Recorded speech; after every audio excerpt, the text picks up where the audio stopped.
What's up, everybody? Back for another beer review, and today I'm reviewing a beer from Omnipollo, and they're out of Stockholm, Sweden, and this is their Super Size Hilma.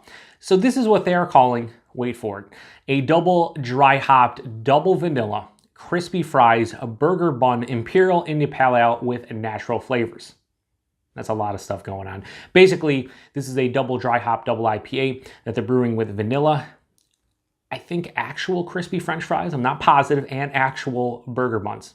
I don't know, because it says natural flavors added, so I have no idea, but yeah, weird stuff. Anyway, this comes in at 9% alcohol by volume. No IBUs listed in the time of review. I don't know exactly how old this is, but I will say this just showed up recently, so I'd imagine this is probably no older than like 6 weeks, maybe 2 months old, so we should be fine here. So yeah, clearly I picked it up because this sounds bonkers. And Omnipollo, I really like what they do, and they have hit the nail on the head a lot for a lot of their beers that I've tried. But sometimes they miss. Sometimes they miss badly.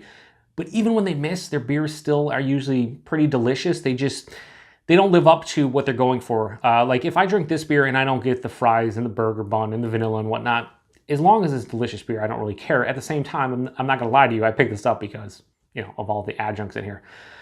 Yeah. This sounds interesting. It seems like they're going for, you know, like a burger meal.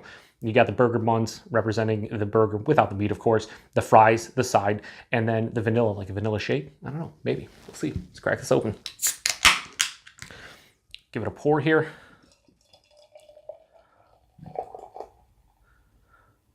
All right.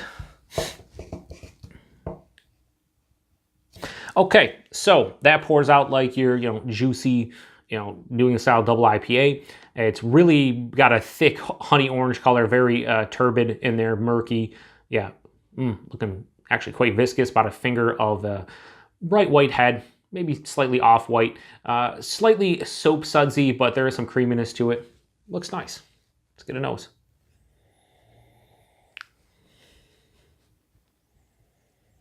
Yeah, it just smells, honestly, doing it blind. And I like to, I've been saying this a lot in my reviews, like when I'm reviewing just a regular beer, I'll be like, if I was drinking this blind. And I try to do that because I want to relay to you guys that, like, if, you know, I did not see this can and I was just going based on what's in this glass, I'm trying to tell you what my actual senses will perceive as opposed to what is listed in the ingredients list. If I was doing this blind right now, right off the bat, I would tell you that this is some kind of hop forward beer with lactose in it because it has a lot of vanilla. Clearly there's vanilla.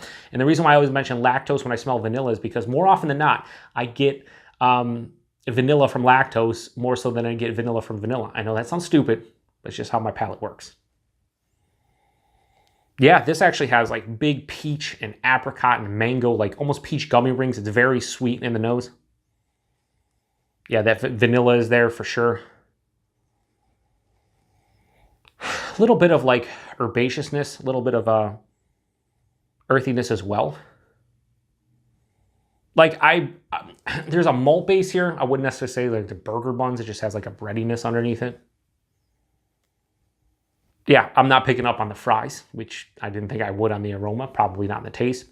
I'm also not picking up on the, you know, the actual burger portion, unless you want to say that breadiness is the burger.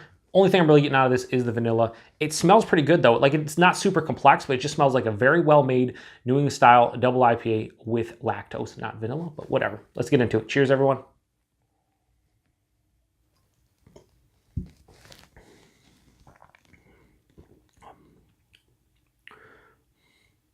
Yeah, it's really good.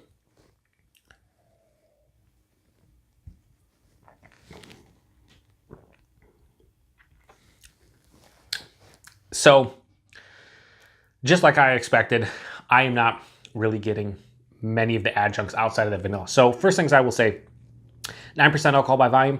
This is a touch thin. This is like straight up medium body. A bit thin, but I'm fine with it. Yeah, it's like medium, slightly higher. But I would say it's almost appropriate for a 9% double IPA, but again, I don't really care about the body when it comes to double IPAs if they're super viscous or whatever. I actually like them a bit thinner, so this is cool. The body on this one, soft, smooth, slightly creamy from that from the vanilla. No lactose in here as far as I know. Just, it has like a proper mouthfeel to a New England style double IPA. The taste is more of that stone fruit, but without the straight candy note I was getting on the nose. It doesn't have like a peach gummy ring or a peach candy. Has more straight on like real authentic peach and apricot flavors. Mango. A little bit of like a honeydew melon in this one as well. I don't know what hops they're using. There's a herbal component all the way through the palate omnipresent. This one finishes semi-dry, a little bit of sweetness, slight bitterness, but this is leaning towards the sweeter side like the style typically does. This has been on my fridge for a half an hour, so I was hoping that letting it be a bit warmer, this is probably 50-55 range, would bring out some of those, French fry flavors or maybe the burger flavors and more vanilla. Another rare jump cut, and that's because I got a phone call. I had to answer it. We're back. So I don't remember where I was, but as far as the actual ingredients in this one, translating into the beer on the taste and whatnot, not getting the crispy fries, not getting the burger bun, getting the vanilla for sure. It's here more of like I said, I thought it'd be lactose because it's not full on crazy vanilla. I'm just getting a nice vanilla character, but there's really nice characters in this beer. This is a really well made New England style double IPA. It's just when you put all those adjuncts in here and you're going for something specific, I was hoping that it would translate into glass. It didn't. That said, when I rate beers on how I enjoy them, not if they're to style or what they're supposed to be. If I was to rate this on, what the hell did they call it again? A double dry hopped, double vanilla, crispy fries, burger bun, Imperial India Pale Ale with natural flavors, I'd probably give this like a 3 out of 5 at best. Not really getting most of that except for the vanilla. But if I was to rate this based on my palate, which I do on my channel, I'm going to give this a low 4.25 out of 5. I'm going to go 4.15 out of 5. Really tasty double IPA within the New England style. I wish those adjuncts kind of translated in the glass, but you know what? At the same time, I'm not going to have any issue putting this back because it is a tasty beer. So Super Size Hilma from Omnipollo, 4.15 out of 5. It's a pretty tasty beer. If you've had this beer before, let me know what you think about it. Did you pick up on the fries? Did you pick up on the burger? How big was the vanilla? I'd be curious to know your thoughts on this one. I think this gets distribution, especially in the US, wherever Omnipollo distributes. So I'd be curious to hear other people's thoughts. So, one thing I want to mention, 9%. I can't tell it's 9%. I'd guess like 6, 6.5, 7 max. So they hide the alcohol very well. Anyway, appreciate everybody stopping by for another beer review, and until the next one, cheers.